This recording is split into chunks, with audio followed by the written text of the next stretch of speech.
Hi friends, வாங்க இன்றைக்கி நம்ம டேஸ்டியான சவுச்சவ் சட்னி ரெடி பண்ணுறது எப்படின்னு பார்க்கலாம். எப்பயுமே சவுச்சவ் வச்சு நம்ம கூட்டு பொரியல் இந்த மாதிரி பண்ணியிருப்போம். கண்டிப்பாக சட்னியோட ட்ரை பண்ணி பாருங்கள், டேஸ்ட்டு அல்டிமேட்டாக இருக்கும். நான் இன்றைக்கி மீடியம் சைஸ் சவுச்சவ் எடுத்துருக்கேன்.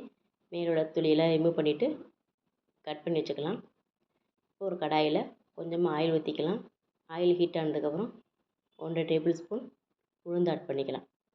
உளுந்து பொரிஞ்சதுக்கப்புறம் காரத்துக்கு 3 வரமிளகா, ஒரு பச்சை மிளகா ஆட் பண்ணியிருக்கேன். 4 பல் பூண்டு, ஒரு பல்லாரி வெங்காயத்தை எடுத்துருக்கேன். அதே இது கூட ஆட் பண்ணிக்கிறேன்.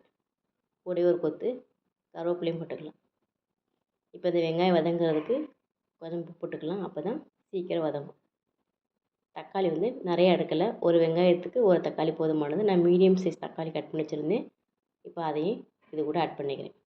ஒரு சொல புளியும் ஆட் பண்ணிக்குவோம். இதை வதக்கி விட்டுட்டு தேங்காய் ஒரு சில்லு கட் பண்ணி வச்சுருக்கேன், அதையும் இது கூட ஆட் பண்ணிக்கிறேன். இப்போ கட் பண்ணி வச்சுருக்கா சவுச்சவ் ஆட் பண்ணிக்கலாம். ஆட் பண்ணி லைட்டாக வதக்கிட்டு ஒரு மூடி வச்சு மூடிடுவோம்.